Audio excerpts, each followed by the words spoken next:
তো নমস্কাৰ বন্ধুসকল, আজি কমেডি নহয়, একদম সিৰিয়াছ এটা ভিডিঅ' কৰিব গৈ আছোঁ। এটা আচৰিত বস্তু দেখাব গৈছোঁ। মই আছোঁ আজি এতিয়া মাহী ঘৰত, তেজপুৰ বাঁহবাৰী মাহী ঘৰত আহিছিলোঁ আৰু আপোনালোকক এটা বস্তু দেখাইছোঁ। আপোনালোক চাব দেই, এই ফটোখন লক্ষ্য কৰক। আপোনালোকে এই ফটোখন ভালকৈ লক্ষ্য কৰক। এই ককাগৰাকী ঢুকাইছিলে।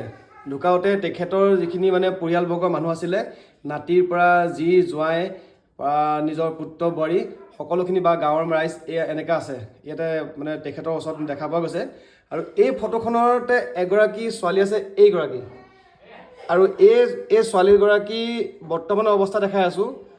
এই ছোৱালীজনী হৈছে এইজনী আমাৰ আইতা আজিৰ পৰা 20 বছৰৰ আগত 82 বছৰ বয়সত ঢুকাইছে। মানে 20 বছৰ আগত যেতিয়া আইতা 82 বছৰ আছিলে, তেতিয়া এই আইতাৰ দেহাৱসান হ'ল। আৰু এতিয়া কথাটো হৈছে কি, এই ফটোখন চাওক ভালকৈ। কিমান বছৰ পুৰণা ফটো, কিমান সযতনে ৰাখিছে মাহী আৰু মহা আৰু ঘৰৰ যিখিনি মানে ব্যক্তি আছে তেখেতসকলে কিমান সুন্দৰকৈ ৰাখিব পাৰিছে বা ৰাখিব বিচাৰিছে। গতিকে চাওকচোন, গতিকে অনুমান কৰক আপোনালোকে আৰু মোক কমেণ্ট কৰক এই ফটোখনৰ বয়স কিমান হ'ব পাৰে, কিমান বছৰ আগৰ ফটো।